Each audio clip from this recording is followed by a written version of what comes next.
Welcome back to Penny Nest, your trusted companion for smart personal finance. Great to be here. Today, we're tackling something I think a lot of us wrestle with, trying to manage multiple financial goals all at once without, feeling completely overwhelmed. Absolutely. It's that feeling of, okay, I need an emergency fund, I'm saving for a house, maybe a vacation, and thinking about college down the road. Where does the money even go? Exactly. So we've gathered some insights from sources you've shared, and we're focusing on two really powerful strategies today.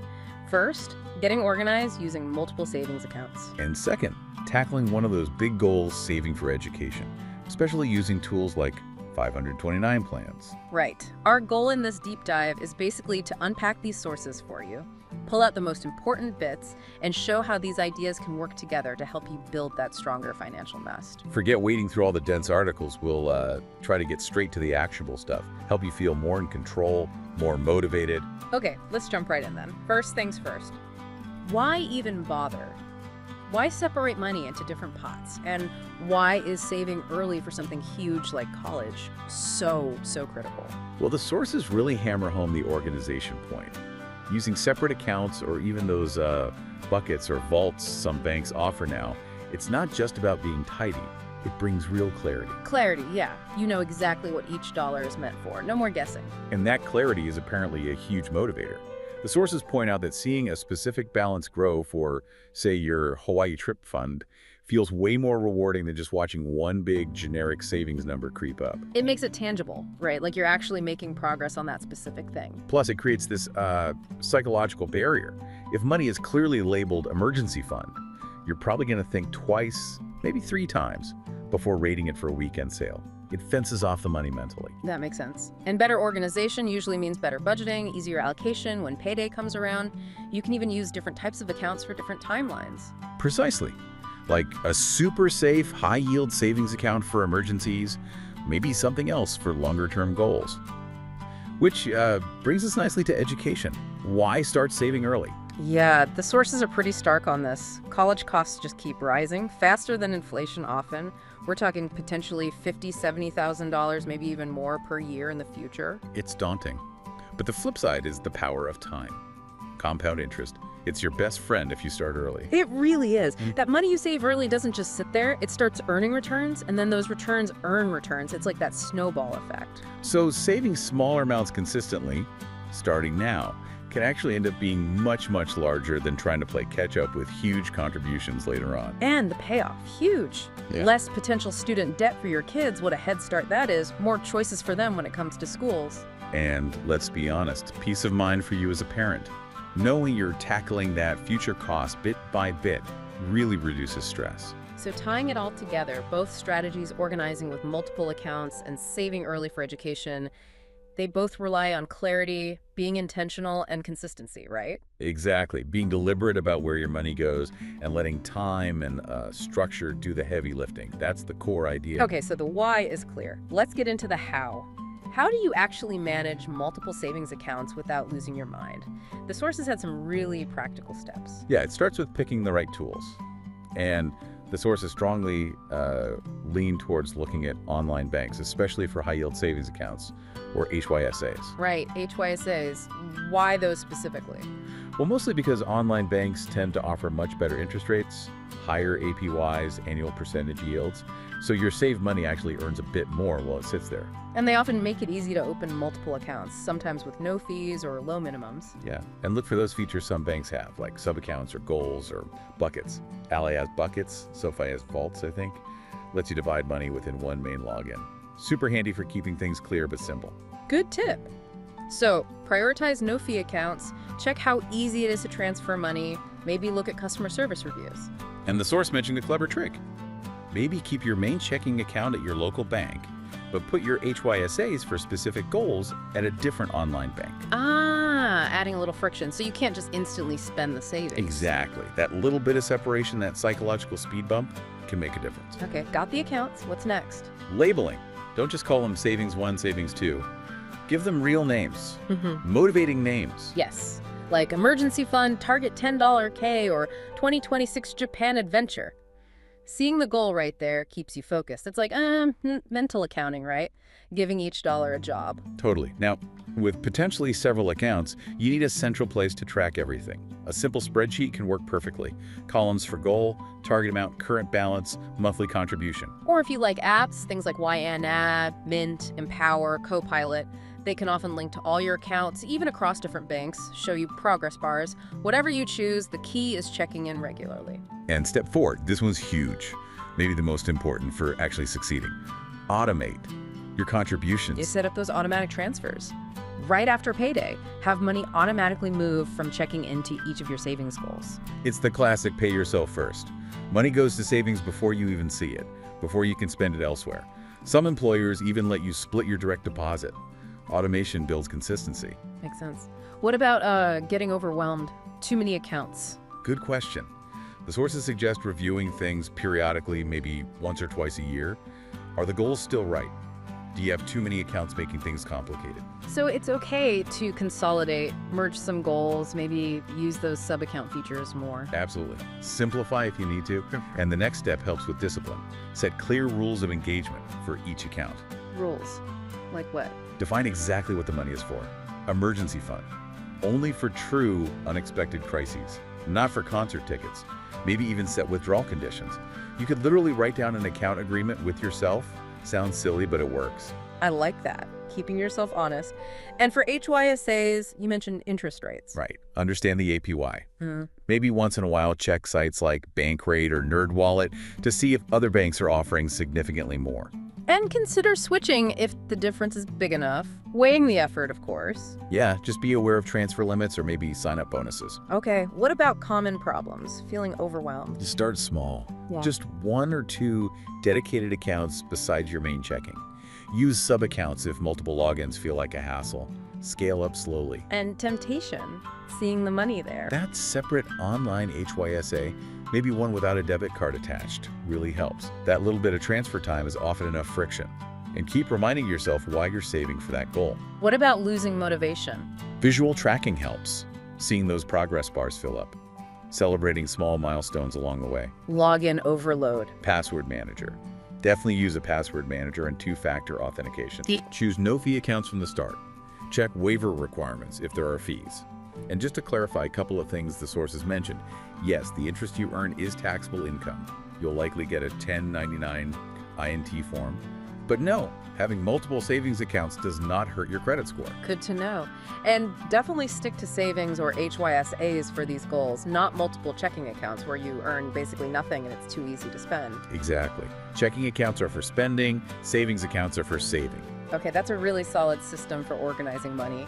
Now, let's apply that thinking to one of the biggest long-term goals many people face, saving for education, especially with 529 plans. Right. The sources point to the 529 plan as, the most popular and often the most tax-advantaged way to save specifically for education. State-sponsored, tax-advantaged. How exactly do those tax advantages work? Okay, so you contribute money, you've already paid taxes on after-tax money, but then the big benefit is that money grows tax-deferred. You don't pay taxes on the investment earnings each year, unlike a regular brokerage account where you might owe taxes on dividends or capital gains annually. Correct.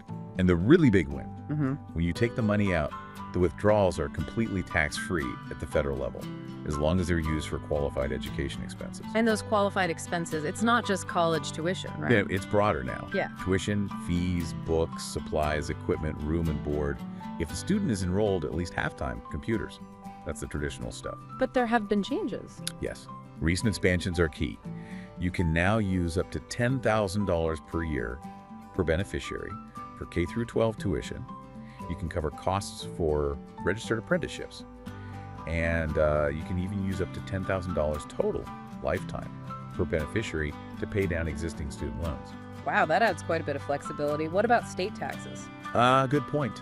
Many states offer their own tax deduction or credit for contributing, usually only if you contribute to your home state's 529 plan. So definitely check your state's specific rules. But you can use a plan from any state, right? You just might miss that home state tax break. Exactly.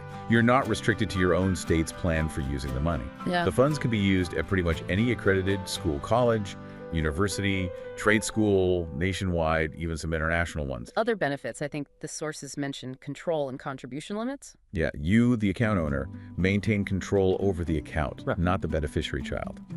And contribution limits are very high. They're tied to the annual gift tax exclusion. For 2025, I think it's like $19,000 per individual giver or $38,000 for a couple per beneficiary per year without gift tax issues. And you can even do that super funding. Right. You can contribute up to 5 years worth of contributions at once, so potentially $95,000 or $190,000 per couple in 2025 if you elect to treat it that way for gift tax purposes. It's a way to jumpstart the savings significantly. Okay, this is huge and relatively new. The Secure 2.0 Act changes. What's the deal with rolling over unused 529 funds? This is a massive deal. It addresses the biggest what if. What if the child doesn't go to college or doesn't use all the money?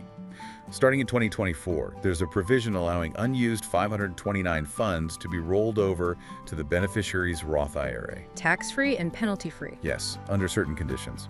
The 529 account generally needs to have been open for at least 15 years. There are limits on how much can be rolled over each year tied to the annual Roth IRA contribution limit and a lifetime maximum rollover limit, currently $35,000. Certain contributions made within the last 5 years might also be excluded. So it's not unlimited, but it provides a fantastic safety valve, right? Those leftover funds can pivot directly into retirement savings for the beneficiary. That's huge peace of mind. Absolutely. It makes the 529 feel less like an all-or-nothing bet on college. So when you're choosing a 529 plan, what should you look at? Beyond just your own state's plan. You definitely want to compare fees, admin fees, investment expense ratios. Look at the investment options offered. Do they have low-cost index funds or target date funds? And consider if you want a direct sold plan, which you manage yourself, or an advisor sold plan. Okay, but it's not all sunshine and tax savings. What are the potential downsides or things to watch out for? Well, there are fees, as mentioned, and they do vary by plan. And since 529 savings plans involve investments, the account value can go down. There's market risk. And the penalty if you don't use the money for qualified expenses. That's the main one. If you withdraw the earnings for non-qualified reasons, you'll owe federal income tax on those earnings, plus a 10% federal penalty. And your state might claw back tax benefits or add its own penalty. So it really incentivizes using it for education as intended. What about financial aid impact? Does having a 529 hurt your chances? The sources suggest it's less impactful than many people fear. A parent-owned 529 is treated as a parental asset on the FSA, assessed at a relatively low rate, currently up to about 5.64%. That's much better than assets owned directly by the student. And grandparent-owned plans. Good news there. Due to recent FAFSA simplification, distributions from grandparent-owned 529s no longer count as student income, which used to be a major drawback. So the impact on aid is generally pretty modest, especially compared to the tax benefits. Okay, 529s sound pretty good, but the sources mention alternatives too, right? Briefly, what are they? Yeah, quickly.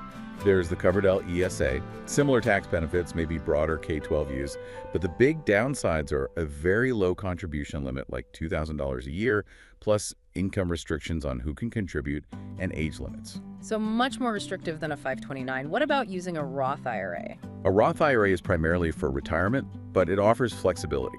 You can always withdraw your contributions tax-free and penalty-free for any reason, education included. The earnings can also be withdrawn penalty-free for education, though you might owe income tax on them. Pro flexible if not used for college. Con uses up retirement savings space. Exactly. And Roth assets aren't counted on the AFSO, but withdrawals could potentially count as income later. Then there are custodial accounts, UTMA or UGMA. These let you gift assets to a minor. Flexible use for the child's benefit, no contribution limits. But huge drawbacks for education savings. 0 special tax advantages. Earnings are potentially taxed via kiddie tax rules. You lose control when the child reaches the age of majority, 18 or 21, and they have a major negative impact on financial aid, assessed at a much higher rate as a student asset. So generally not ideal for dedicated college saving compared to a 529. Generally not. Finally, you could just use a regular taxable brokerage account. Maximum flexibility, use the money for anything. But 0 tax advantages for education saving, you pay taxes on gains and dividends along the way. Simple, but less efficient tax-wise. Okay, so choosing really depends on weighing those factors. Tax benefits, flexibility needs, your income, state rules, investment control, financial aid impact. It's a personal decision, but the 529 often comes out ahead specifically for education savings because of those unique tax advantages, and now the Roth rollover safety net. Phew, okay. That's a lot on education savings. How do we tie this back to the multiple savings account strategy we started with? Think of it like this. The multiple savings account system is your foundation. It's the organizational blueprint for your entire financial life, all your different goals. And saving for education, whether it's in a 529 or another vehicle, is one specific major goal that you plug into that system. Exactly. You can use your multiple account strategy to create a clearly labeled education savings bucket. Maybe it's just a holding spot in your main HYSA where you accumulate funds before transferring them periodically to the 529 plan. So that separate pot makes the long-term goal feel more real, more tangible today.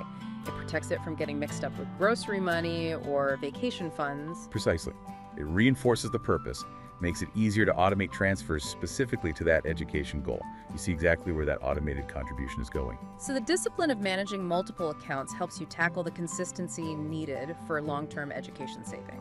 That's the synergy. The organization makes the long-term effort feel less daunting. And seeing that education pot grow, even slowly, provides motivation that feeds back into the discipline of your whole saving system. Okay, so let's recap the key takeaways that apply across the board, pulled from both topics. Number 1, seems obvious, but crucial. Start early. Cannot emphasize that enough. Compound growth needs time, whether it's for retirement, a house, or education and a 529. Time is your biggest asset. 2, automate. Automate everything you can. Contributions to all your savings goals, including education funds, set it and forget it right after payday. Yep. 3, look for ways to increase contributions over time. Small raises, bonuses try to bump up your savings rate. 4, for education specifically, encourage family gifts. Many 529 plans have easy gifting portals now. And 5, review and adjust annually. Your goals, your income, the market, things change. Your saving strategy needs to keep pace. Don't just set it up once and never look again. It really boils down to strategic organization, that system combined with consistent, intentional effort towards your specific goals. That's what makes even big, scary goals like funding education feel achievable. It turns vague hopes into concrete steps and progress you can actually see. Well, we've covered a lot of ground in this deep dive today. We looked at how organizing your money with dedicated accounts can bring clarity and motivation. And we explored how tools like 529 plans offer really powerful tax advantages and flexibility for education savings. Plus, we touched on some key alternatives to consider. We hope breaking down these sources has given you some clear, actionable insights. The main message from us here at Penny Nest: your goals really are achievable when you approach your savings with intention and good organization. So let's leave you with a final thought to chew on. What's one specific goal, big or small, that you could create a dedicated savings account or bucket for, maybe even this week? Or, if you have children, what's one small step you could take today? Maybe just 15 minutes of research to look into a 529 plan or another option for their future education. Food for thought. You can explore more money-saving ideas over at pennynest.com. Thanks so much for tuning in. We'll catch you on the next deep dive.